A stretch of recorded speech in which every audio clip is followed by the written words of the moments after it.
আমার জেদ আরও বেড়ে গেছে। আমি এর বদলা নেবো। আমি তখনই ভেবেছিলাম যে সুযোগ পেলে ছাড়বো না।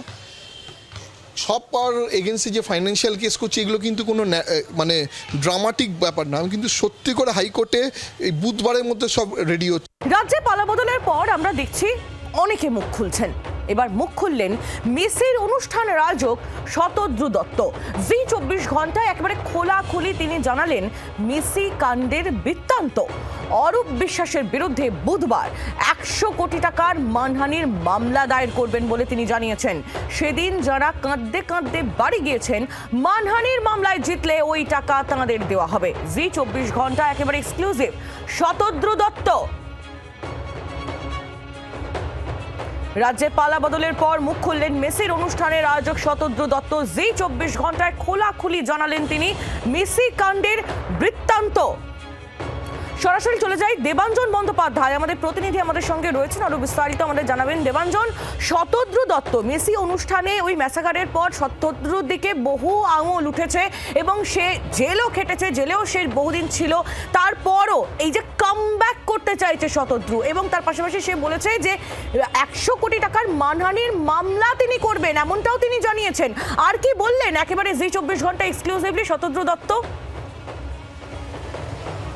দেখো, শতদ্রু দত্ত তিনি কিন্তু বারবার বলছেন যে তিনি দুর্নীতিতে তাকে স্কেপগোট করা হয়েছে, অর্থাৎ তিনি গোট আনতে গিয়েছিলেন, greatest of all Times GOAT goat, সেই গোট আনতে গিয়ে উনি স্কেপগোট হয়ে গিয়েছেন। এটা তার প্রথম কথা হচ্ছে এই সাক্ষাৎকারে। এবং সেখানে তিনি সঙ্গে এটাও বলেছেন যে এবার তিনি এই অরূপ বিশ্বাস, এবং তিনি আমরা মাঠে দেখেছিলাম অরূপ বিশ্বাস তখন তৎকালীন ক্রীড়ামন্ত্রী, তিনি মাঠে ঘুরছেন, মেসির পাশে রয়েছেন, মেসির সঙ্গে করমর্দন করছেন। শতদ্রু দত্ত কিন্তু জানিয়েছেন যে তার কাছে রিটন যে সময়সূচি বা সারণী যে কি কখন কি হবে, তাতে অরূপ বিশ্বাসের মাঠে ঢোকার কথাই ছিল না। কেন অরূপ বিশ্বাস মাঠে ঢুকলেন, কিভাবে মাঠে ঢুকলেন, এ ব্যাপারে সঙ্গে সঙ্গে কিন্তু উনি বলেছেন যে উনি 100 কোটি টাকার মানহানির মামলা করবেন, এবং যারা টিকিটের টাকা ফেরত পাননি, যদি তিনি মামলা জেতেন ওই টাকা তিনি বিলিয়ে দেবেন যারা টিকিটের টাকা ফেরত পাননি। যে টিকিট প্রথম দিনেই বলা হয়েছিল, জাভেদ শামীম বলেছিলেন, রাজীব কুমার বলেছিলেন যে টিকিটের টাকা ফেরত দেওয়া হবে ঘটনার কয়েক ঘন্টার মধ্যেই, সেইটা তিনি আশ্বস্ত করেছেন এই বলে। কিন্তু পাশাপাশি তিনি যেটা এখনও পর্যন্ত জানতে পারা যাচ্ছে যে যেহেতু এখনও পর্যন্ত রাজ্যে অ্যাডভোকেট জেনারেল বা লিগ্যাল যে টিম সেগুলো সেইভাবে তৈরি নয়, সেই জন্য বুধবারের মধ্যে যেটা হতে চলেছে, মামলা হয়তো দায়ের হবে কি হবে না সেটা পরবর্তী ব্যাপার, হয়তো একটু দীর্ঘায়িত হবে, সপ্তাহের শেষের দিকে গিয়ে হবে। কিন্তু একই সঙ্গে শতদ্রু দত্ত কিন্তু যেটা বলেছেন সেটা হচ্ছে যে বুধবারের মধ্যে বিধাননগর দক্ষিণ থানায় গিয়ে অরূপ বিশ্বাস এবং তার সহযোগী 3-4 জনের বিরুদ্ধে, যারা সেদিন সমস্ত নিয়মকে নাকি বৃদ্ধাঙ্গুষ্ঠ দেখিয়ে মাঠের ভিতর ছিলেন, তাদের বিরুদ্ধে যে FIR দায়ের করা হবে, এবং সেই FIR-এর ভিত্তিতেই পরবর্তী আইনি পদক্ষেপ তিনি করতে চলেছেন, অর্থাৎ সেই 100 কোটি টাকার মানহানির মামলা। এবং শতদ্রু দত্ত আরও জানাচ্ছেন, তুমি যে কামব্যাকের কথা বলছিলে, যে উনি ডিসেম্বরেই বিজেপি শাসিত আরও 2টো রাজ্য সহ বেশ কয়েকটি রাজ্যে আরও একটি এরকম মেগা একজন ফুটবলারকে এনে তিনি তার কামব্যাক করতে চাইছেন ডিসেম্বর মাসে। ফুটবলারের নাম তিনি সরকারিভাবে জানাননি, কিন্তু বেসরকারিভাবে জানা যাচ্ছে যে কোনো একজন ব্রাজিলিয়ান ফুটবলার এবার তালিকায় রয়েছে, এবং একই সঙ্গে তিনি জানিয়েছেন যে তার একেবারেই অর্থাৎ কামব্যাকও করতে চাইছেন এই মুহূর্তে শতদ্রু দত্ত, এবং তিনি একেবারে পরিষ্কার বলছেন যে তিনি গোটকে আনতে গিয়ে স্কেপগোট হয়ে গিয়েছেন। খুব ইন্টারেস্টিং এই লাইনটা। দেবাঞ্জন, তুমি আমাদের সঙ্গে থাকো। শতদ্রু দত্ত জি 24 ঘন্টা এক্সক্লুসিভ তিনি কি জানিয়েছেন একটু শোনাই আপনাদের। আমার আরও একটা প্রশ্ন শরদবাবু আপনার কাছে, যে টিকিটের এই কালোবাজারি কি করে হয়েছিল? দেখুন, টিকিটের কালোবাজারি কথা তো আমি জানি না। আমার 34,535 টিকিট আমি অনলাইনে বিক্রি করেছিলাম যেটা একদম লেজিটিমেট। আর আমি আমার স্পন্সরদের টিকিট দিয়েছিলাম, বাকি অরূপ বিশ্বাস গাড়ি করে যেরকম হয় ওনার কাছে স্ট্যাম্প গেলে উনি নিয়ে নেন। এবার তার বাইরে কী হয়েছে সেটা তো আমি করতে পারবো না। আমি আমার টিকিট অনলাইনে বিক্রি করেছিলাম। টাকা কি ফেরাবেন? কিছু তো টাকা তো আপনার কাছে এসছে। না, এইটা পুরো আমার এই পুরো টাকাটা যেটা ফ্রিজ করেছে এটা জিএসটি আর TDS এর টাকা। আর এটা সাবজুডিস ম্যাটার। আমি তো 100 কোটি টাকার কেস করছি, কম্পেনসেশন কেস অরূপ বিশ্বাসের এগেন্সে করছি। আর ওই শান্তনু যে উনি ঢুকেছেন আর যারা ঢুকেছেন উনি আরও সিএমওর আরও 2-3 জনকে আমরা আইডেন্টিফাই করেছি। দেখুন প্রবলেমটা হচ্ছে ভিডিও দেখে দেখতে আইডেন্টিফাই করছি, কিন্তু সবার আগে তো অরূপ বিশ্বাসকে এবং অরূপ বিশ্বাসের ফ্যামিলিতে যারা ঢুকেছিল সবার এগেন্সে আমি ফাইন্যান্সিয়াল কেস করছি। যা টাকা পাবো পুরো দর্শকদের দিয়ে দেবো, আমার কোনো 1 টাকাও দরকার নেই। সদু, প্রথমেই জি24 ঘন্টাকে সময় দেওয়ার জন্য আপনাকে ধন্যবাদ, অভিনন্দন। একটা জিনিস বলুন, 13ই ডিসেম্বরের সেই সকালে ঠিক কী হয়েছিল? তালটা কোথায় কেটেছিল? আমি কেন ইনভেস্টিগেশন বলছি, স্পেশাল ইনভেস্টিগেশন টিমকে আমি বারবার বলছিলাম যেটা ফর্ম হয়েছিল, যে আপনি একটা কথা বলুন, এই 393 তার মধ্যে অরূপ বিশ্বাসের 30-40 জন গাইড জোরের লোক ছিল, অ্যাক্রেডিটেশন করেছিল। তার বাইরে এই লোকেরা ঢুকলো কী করে? অ্যাক্রেডিটেশন কার্ড পুলিশের স্ট্যাম্প ছাড়া হয় না।